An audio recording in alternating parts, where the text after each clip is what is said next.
Hello everyone, this is Nida Malik again. Welcome back to our channel stories का पिटारा, जिस पे आप सुनते हैं कुछ अनसुनी कुछ अनकही सी कहानियाँ विद निदा मलिक। दोस्तों, आज की कहानी का नाम है सच या बहम।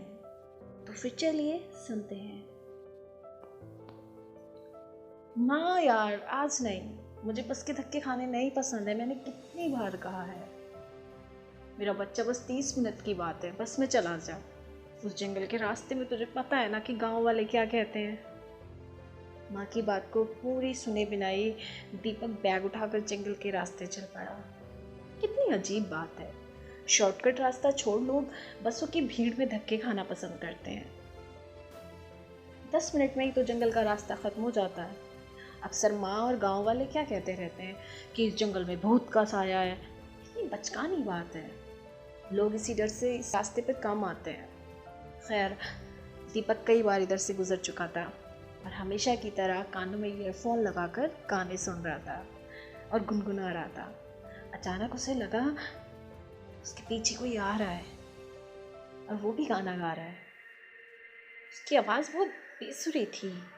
खैर, सबके पास तो सरस्वती या हर कोई गायक तो नहीं होता। दीपक ने गाने की आवाज़ बढ़ा दी। अब दीपक को बेसुरी आवाज़ नहीं सुनाई दे रही थी। पीछे मुड़कर उस बेसुरी आवाज़ के मालिक को देखने की इच्छा हुई, पर जैसे ही पीछे देखा, वहाँ कोई नहीं था। उसे वहम होने लगा और वो सोचते हुए चलने लगा। अब उसकी चाल में भी तेज़ी आ गई और आज 10 मिनट का रास्ता कुछ ज़्यादा ही लंबा लग रहा था। दीपक को लगा कि उसके गाने की आवाज़ कुछ कम हो रही है और पीछे से किसी के कदमों की आहट सुनाई दी।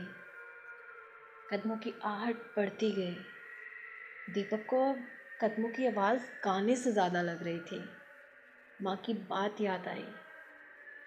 दिल जोर से धड़कने लगा। ये आहट दीपक के करीब पहुँचती गई। पीछे मुड़कर देखा तो दिल जोर से धड़कने लगा और दीपक के होश उड़ गए।